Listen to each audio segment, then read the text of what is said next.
അങ്ങനെ ദൂരെ എവിടെയോ മഴ പെയ്യുന്ന സൗണ്ട് കേൾക്കുന്നുണ്ട്. ഈ ദേവരംഗ മന്ത്രവാദിനി കുട്ടികളെ എങ്ങനെ ഇവിടുന്ന് കിഡ്നാപ്പ് ചെയ്യാമെന്ന് ആലോചിച്ച് നടക്കുക. ഈ വഴി തന്നെ കൊണ്ടുപോകും അവരെ. വീടിൻ്റെ ബാക്ക് വഴി ആകുമ്പോഴേ ഏറ്റവും നല്ലത്. എന്തായാലും ഇന്ന് തന്നെ അവരെ കടത്തണം ഇവിടുന്ന്.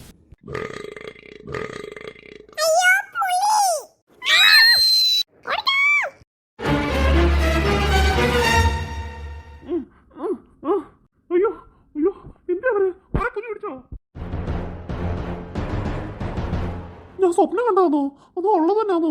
എന്തോ സംഭവിച്ചിട്ടുണ്ടല്ലോ. ആ പിള്ളേരെ അവരെ ഞാനെങ്കിൽ അവിടെ ആക്കിയതാണെങ്കിൽ അവരെ സംരക്ഷണം തന്നെ ഏറ്റെടുത്തുകൊണ്ടാ. അവർക്ക് എന്തെങ്കിലും സംഭവിച്ചോണു. പെട്ടെന്ന് അവർ വീട്ടിലോട്ട് പോകാം. രാത്രി ആയാലും വേണ്ടില്ല. ഇവിടെ പോലും നിൽക്കുന്നതായിട്ടല്ലേ ഞാൻ സ്വപ്നം കണ്ടത്. ആ പിള്ളേരൊക്കെ ഇതുവഴി ഓടിപ്പോയത്. എന്തായാലും അവരുടെ വീട്ടിൽ ചെന്ന് കൊട്ടി നോക്കാം. പക്ഷെ ഞാൻ ഈ ചെയ്യുന്നത് ശരിയാണോ? കുറേ പെണ്ണുങ്ങളും പിള്ളേരുവാ. ഞാൻ അവിടെ ചെന്ന് അവർ കിടക്കുന്നിടത്തൊക്കെ ചെന്ന് രാത്രി ചെന്ന് കഥ കൊട്ടി വിളിക്കുന്നത് ശരിയാണോ? ഞാൻ സ്വപ്നം കണ്ടതല്ലേ പുലി വന്നെന്ന്. എന്തായാലും ഇവിടെ കുറച്ചു നേരം വെയിറ്റ് ചെയ്യാം. അങ്ങനെ ആ ഗ്രാമത്തിലെ നല്ലവനായ ശശി എന്ത് ചെയ്യണമെന്നറിയാൻ വയ്യാതെ അങ്ങോട്ടും ഇങ്ങോട്ടും ഉലാത്തി. അതാരെ വീടിന്റെ ബാക്കി ആരോ നിപ്പുണ്ടല്ലോ അവിടെ. വല്ല കള്ളന്മാരും വല്ലോ ആണോ? ആ പെണ്ണുങ്ങൾക്കോ പിള്ളേർക്ക് ഞാനാണെങ്കിൽ വീട് കൊടുത്തത്. എന്നിട്ട് അവർക്ക് എന്തെങ്കിലും സംഭവിച്ചു കഴിഞ്ഞാൽ ഉത്തരവാദിത്തം മൊത്തം എനിക്കാ. ഒളിച്ചു പോയി നോക്കാം. ഒരു സ്ത്രീയാണല്ലോ അവിടെ സാരി എടുത്താന്നല്ലോ നിൽക്കുന്നത്. ഈ സമയത്ത് ഇവിടെ ഒരു സ്ത്രീയെ കാണേണ്ട കാര്യമില്ലല്ലോ. ഇനി സമയം വൈകിക്കാൻ നിൽക്കണ്ട. ഇപ്പൊ തന്നെ ആരെ വിളിച്ചു നടത്തി കൊണ്ടുപോകാം. ആരാ അവിടെ നിൽക്കുന്നേ? അയാൾ ആരാ? അയ്യോ ഇതാര്? ദേവയാനി ചേച്ചി. ഇതെങ്ങനെ ചേച്ചി ഇവിടെ എത്തി? അയ്യോ ഇതാര്? ശശിയോ? ഞാനേ ഇവർക്ക് കൂട്ടിന് വേണ്ടിട്ട് വന്നാ ഇവിടെ. ആഹാ ചേച്ചി ഇവിടെ ഉണ്ടെന്ന് പറഞ്ഞായിരുന്നെങ്കിൽ ഞാൻ ഈ ഓടത്തല്ലി വരത്തില്ലായിരുന്നല്ലോ. ചേച്ചി ഒരു കാര്യം, ഞാൻ ഉറക്കത്തിലേ സ്വപ്നം കണ്ട് ഇവിടെ അങ്ങ് പുലി വന്നത്. ആ പിള്ളേരെ അവരെയൊക്കെ പിടിച്ചെന്ന് സ്വപ്നം കണ്ട് അങ്ങനെ ഞാൻ ഓടിത്തല്ലി വന്നത്. അയ്യോ അങ്ങനൊന്നും സംഭവിച്ചിട്ടില്ല ഇവിടെ. ഞാനിവിടെ കാവലായിട്ടുണ്ടല്ലോ. ഇപ്പൊ എനിക്ക് സമാധാനമായി. പക്ഷെ ഒരു കാര്യം, ചേച്ചി ഒറ്റയ്ക്ക് ഇവിടെ കാവലിരിക്കുന്നത് ശരിയല്ല. എന്തായാലും ഞാനും വന്നതല്ലേ, ഞാനും ഇവിടെ കാവലിരിക്കാം. ചേച്ചിക്ക് ഒരു കമ്പനി ആവട്ടെ. ശല്യം. ഇയാളെന്തിനാ ഇപ്പം ഇങ്ങോട്ട് വന്നത്? ഇയാൾ ഇവിടെ നിന്ന് കഴിഞ്ഞാൽ എനിക്ക് ആ പിള്ളേരെ കൊണ്ടുപോകാൻ നടക്കത്തില്ല. ഈ ദേവരംഗ മന്ത്രവാദിനെ അന്നേരം നീയാക്കി ഞാൻ കാണിച്ചു കൊടുക്കാം. അയ്യോ കുഴപ്പമില്ല, നിങ്ങളൊക്കെ വീട്ടിൽ പോക്കോ. ഞാനുണ്ടല്ലോ ഇവിടെ. അയ്യോ എനിക്ക് കുഴപ്പമൊന്നുമില്ല, ഞാൻ ഒറ്റയ്ക്ക് നിന്നോളാം. അത് ശരിയല്ലേ ചേച്ചി? എന്തായാലും നിങ്ങൾ ഇത്രയും പേര് പെണ്ണുങ്ങളാ, ഒരാണ് വേണ്ടേ? എന്തെങ്കിലും ഒന്നും പറ്റിക്കഴിഞ്ഞാൽ പിന്നെ ഒന്ന് രക്ഷിക്കാൻ ഒരാൾ വേണ്ടേ? ചേച്ചിക്ക് എന്തായാലും അങ്ങനെ ഒരു മനസ്സ് തോന്നിയില്ലോ ഇവിടെ വന്നിട്ട് കാവലിന്ന് അവരെ ഒന്ന് സംരക്ഷിക്കാന്നുള്ളത്. എന്നിട്ട് എനിക്കത് തോന്നിയില്ലല്ലോ. എന്തായാലും ഞാനും പോകുന്നില്ല. ഞാൻ ഇന്ന് നാളെ രാവിലെ പോകുന്നുള്ളൂ, നേരം വെളുത്തിട്ട്. അപ്പോൾ ഇയാൾ പോകുന്ന മട്ടില്ല. ഞാൻ ആരാന്ന് കാണിച്ചു തരാം അവിടെ നിനക്ക്. ശശി ഇതോ അങ്ങോട്ട് നോക്കി. ആ മരത്തിന്റെ അടുത്ത് കുറച്ച് നേരം കൊണ്ട് അനക്കോ കാണും. നീ ഒന്ന് പോയി നോക്കിക്കോ അങ്ങോട്ട്. ആണോ ചേച്ചി? പുലി തന്നെ ആണോ? ഞാൻ സ്വപ്നം കണ്ട സത്യമായോ? നീ എന്തായാലും ആ മരത്തിന്റെ അടുത്ത് പോയി നോക്ക്. ഞാനിവിടെ വന്നിട്ട് എന്തെങ്കിലും ഒരു പ്രയോജനം വേണ്ട, ഞാൻ നോക്കട്ടെ. അവനവിടെ പോയി നിൽക്കുക. ആ മരത്തിൽ കൊണ്ട് കെട്ടിയിടാ അവനെ. പെട്ടെന്ന് കാരെടുത്തിട്ട് വരട്ടെ. ഇവിടെ ഒന്നും കാണുന്നില്ലല്ലോ. അവിടെ കിടക്കടാ. ചേച്ചി ഇതെന്താ കാണിക്കുന്നേ? ചേച്ചി എന്നെ എത്ര കെട്ടിയിടുന്നേ? മിണ്ടരുത് നീ. നിന്റെ വായിക്കത്ര എന്തെങ്കിലും തിരികെ കെട്ടിയാലേ പറ്റത്തുള്ളൂ. ചേച്ചി എന്നെ അഴുക്കി. ചേച്ചി എത്ര എന്നെ കെട്ടിയിട്ടത്? ചിക്കന്റെ കാല ഇത് വായിക്കകത്ത് കയറ്റി വയ്ക്കാം.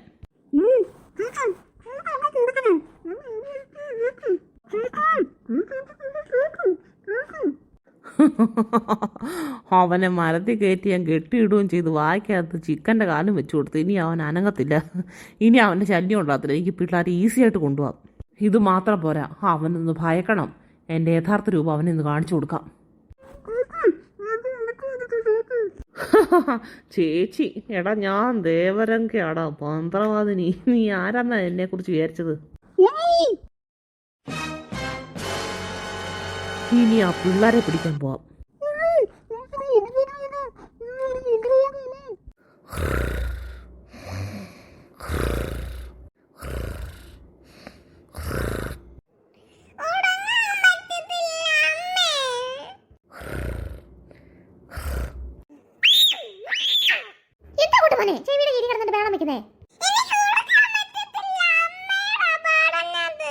നിന്റെ അമ്മയുടെ കൂർക്കപ്പനി കാണാൻ നിനക്ക് ഉറങ്ങാൻ പറ്റതേ? ഞാൻ ആന്റിയുടെ ആര് പറയാനാ?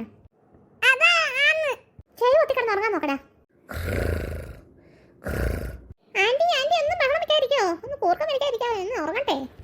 ആരോട് പറയാന്? ഒന്നും കേട്ടില്ല പറഞ്ഞത്. എന്താ ഇവിടെ ഉറക്കത്തൊരു വഴക്ക്? ഇവിടെ ആരും ഉറങ്ങിയില്ലേ?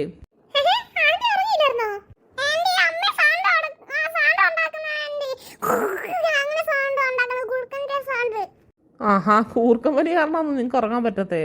ഇവരുറങ്ങിയില്ലേ തള്ള? ചേച്ചി എന്താ ചേച്ചി രാത്രിയില്? ഈ പിള്ളേരുടെ ബഹളം കേട്ട് വന്നതാ ഞാന്. ഞാൻ പറ്റുന്നില്ല അപ്പൊ ഞങ്ങൾ അടുത്ത് വേണം വെച്ചേ. നമ്മൾ ഇത്രയൊക്കെ സംസാരിച്ചത് അമ്മയും പോളും ഭയങ്കര ഉറക്കം. ചേച്ചി ഇതുവരെ ഉറങ്ങിയില്ലേ അപ്പോഴ്? നിങ്ങൾ വന്നത് എന്തിനാന്ന് ഓർമ്മയുണ്ടോ? എന്താ ഇവിടെ സംഭവം?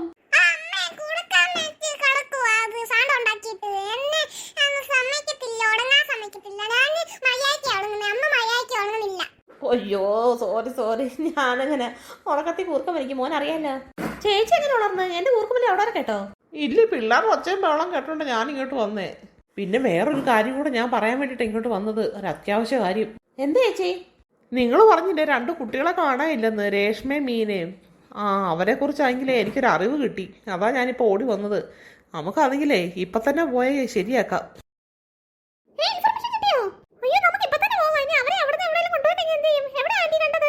ഞങ്ങൾ വന്നത് തന്നെ ഈ ഒരു ഉദ്ദേശത്തിന് വേണ്ടിയിട്ടാണ്. നമ്മൾ ഇവിടെ കിടന്ന് ഉറങ്ങിയിട്ട് വല്ല കാര്യമുണ്ടോ? എത്ര രാവും പകലും ആയാലും അധ്വാനിച്ചെങ്ങനെ അവരെ കണ്ടുപിടിക്കണം പിള്ളേരെ. എവിടെ ചേച്ചി, എവിടെ ഉണ്ട് അവര്? നിങ്ങൾക്ക് നേരത്തെ തന്നെ അറിയാലോ, ആ മലമുകളിലുള്ള ഒരു ഗുഹയ്ക്കകത്ത് ആ പിള്ളേരുള്ളതെന്ന്. അവരിപ്പോൾ അവിടുന്ന് വേറെ എവിടെ ഒരു സ്ഥലത്തോട്ട് മാറ്റിയിട്ടുണ്ട്. അങ്ങോട്ട് കൊണ്ടുപോകാം നിങ്ങളെ ഞാൻ. അവിടുന്ന് നിങ്ങളെ രക്ഷിച്ചെടുക്കാം അവരെ. എന്നാ പിന്നെ നമുക്ക് എത്ര വേഗം അങ്ങോട്ട് പോകാം. അമ്മ ബിസ്ക്കറ്റ് എടുത്ത് വെച്ചിട്ടുണ്ട്, മോനെ ഇപ്പൊ ബിസ്ക്കറ്റ് തരാം കേട്ടോ. നമുക്ക് പെട്ടെന്ന് തന്നെ അങ്ങോട്ട് പോകണം. അയ്യോ അത് പറ്റില്ല. എന്താ ചേച്ചി, അങ്ങോട്ട് പോകാൻ പറ്റില്ലേ? അങ്ങോട്ട് പ്രവേശനം കുട്ടികൾക്ക് മാത്രമേ ഉള്ളൂ, ആ മലമുകളിലോട്ട്. അല്ലാതെ വലിയ ആൾക്കാർക്കൊന്നും പ്രവേശനമില്ല. ഞാൻ ഇവരെ 3 പേരോടെ കൊണ്ടുപോകാം. ഇവർ 3 പേരോട് അവരെ രക്ഷിച്ചെടുക്കട്ടെ. അയ്യോ അതെന്താ ചേച്ചി പറയുന്നത്? പിള്ളേരെ എങ്ങനെ ഞാൻ രാത്രി വിടും? ഇവരെങ്ങനെ പോയി അവിടെ ഫൈറ്റ് ചെയ്ത് എങ്ങനെ ആ പിള്ളേരെ രക്ഷിച്ചുകൊണ്ട് വരും? ഇവരൊറ്റയ്ക്കല്ലല്ലോ, ഞാനൂടല്ലേ പോകുന്നത്. എനിക്കാണെങ്കിലേ ഇവിടൊക്കെ പരിചയമുണ്ട്. അതുകൊണ്ട് എനിക്ക് പ്രത്യേക ഒരു രീതി കയറാൻ പറ്റും. നിങ്ങൾക്കാണെങ്കിൽ അത് പറ്റത്തില്ല. എന്നാലും പിള്ളേരെ ഒറ്റയ്ക്ക് വിടുമെന്നൊക്കെ പറഞ്ഞ് നടക്കുന്ന കാര്യമാണോ? അമ്മ ഞങ്ങൾ പോട്ടെ അമ്മ, ആ പിള്ളേരെ രക്ഷിക്കട്ടെ അമ്മ, അല്ലെങ്കിൽ പിന്നെ നമ്മൾ വന്ന് വെറുതെ ആയി പോവും. ഞങ്ങൾ ഒറ്റയ്ക്കല്ലോ, ആന്റി ഉണ്ടല്ലോ, ഞങ്ങൾക്ക് ധൈര്യമുണ്ട് പോവാന്. പിന്നൊരു കാര്യമുണ്ട്, ഒട്ടും പേടിക്കേണ്ട ആവശ്യമില്ല. ആ മന്ത്രവാദിനിയെ രാത്രിയിലാണെങ്കിൽ നായാട്ടിന് പോകും. ആ സമയത്ത് ഈ പിള്ളേരെ വേറെ എവിടെയോ കൊണ്ടാക്കും. അങ്ങനെ ആക്കിയേക്കുന്ന സമയത്ത് നമുക്ക് അവിടെ പോയി രക്ഷിക്കാൻ പറ്റും. അവരിപ്പോൾ നായാട്ടിന് പോയേക്കുവാ. അവർ വരുന്നതിന് മുമ്പ് ഞാൻ ഈ പിള്ളേരെ കൊണ്ട് പോയി അവരെ രക്ഷിച്ചുകൊണ്ട് വരാം. എന്തായാലും എനിക്കൊരു സമാധാനമില്ല. ഞങ്ങളും പുറത്തിറങ്ങി നിൽക്കാം. എന്തെങ്കിലും ഒരു സൂചന ഉണ്ടെങ്കിൽ നിങ്ങൾ അവിടെ നിന്ന് വിളിച്ചറിയിക്കണേ. നിങ്ങൾ ആവശ്യമില്ലാത്ത കാര്യം ഒന്നും കാണിച്ചു വെക്കല്ലേ. നിങ്ങൾ അകത്ത് തന്നെ ഇരിക്കുക. നിങ്ങൾ പുറത്ത് കണ്ടു കഴിഞ്ഞാൽ പിന്നെ അത് മതി. അതുകൊണ്ടാ പറഞ്ഞത്, നിങ്ങൾ അകത്ത് തന്നെ ഇരി. അതെ ഞങ്ങൾ പെട്ടെന്ന് പോട്ടെ, ആ മന്ത്രവാദിനി വരുന്നതിന് മുമ്പ്. ചേച്ചി നമ്മുടെ മക്കളെ വിടണോ അങ്ങനെ? ഈ തള്ളയ്ക്കൊരു മുരട്ട് സ്വഭാവം. നമുക്കൊരു കാര്യം ചെയ്യാം, നമുക്ക് പകുതി ദൂരം വരെ പോകാം. എന്തെങ്കിലും അവരെ കിട്ടട്ടെ. അത് കിട്ടിയില്ലേ കിട്ടണ്ട. നമ്മുടെ പിള്ളേരെ നമുക്ക് സൂക്ഷിക്കണ്ടേ. നമുക്ക് എന്തായാലും പകുതി വരെ പോവാം പിള്ളേരുടെ കൂടെ. അത് ശരി ചേച്ചി, നമ്മൾ പോകുന്ന കാര്യം ഇവരറിയണ്ട. നമുക്ക് ഇവർ കാണാതെ ഒളിച്ച് ബാക്കി കൂടെ പോകാം. ശരിയാ. എന്നാ നിങ്ങൾ പെട്ടെന്ന് പോയിട്ട് വാ. അങ്ങനെ കുട്ടികളുമായി ദേവരംഗ മന്ത്രവാദിനി കടന്നു കളഞ്ഞു. ഇയാളെ ഇവിടെ കെട്ടിയിട്ടേക്കുന്ന ആ പിള്ളേർ കാണുമല്ലോ. എന്തെങ്കിലും ഐഡിയ ഉപയോഗിക്കാം. മക്കളെ പെട്ടെന്ന് എല്ലാവരും കണ്ണടച്ചോണ്ട് ഇനി പോകാവൂ. ആരും കണ്ണു തുറക്കില്ല ഞാൻ പറയാതെ. അടയ്ക്ക് പെട്ടെന്ന് അടയ്ക്ക്. നിങ്ങൾക്ക് നിങ്ങളുടെ കൂട്ടുകാരികളെ വേണ്ടേ?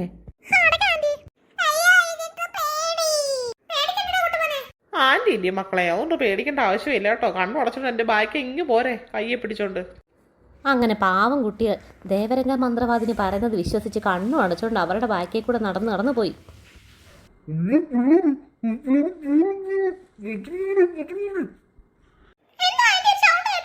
അത് രാത്രി ഇല്ലേ പിള്ളേരെ, കാട്ടിലൊക്കെ സൗണ്ടൊക്കെ കേൾക്കും. നിങ്ങൾ അത് ശ്രദ്ധിക്കണ്ട. എന്റെ കൂടെ പോരെ, ഞാനുണ്ടല്ലോ.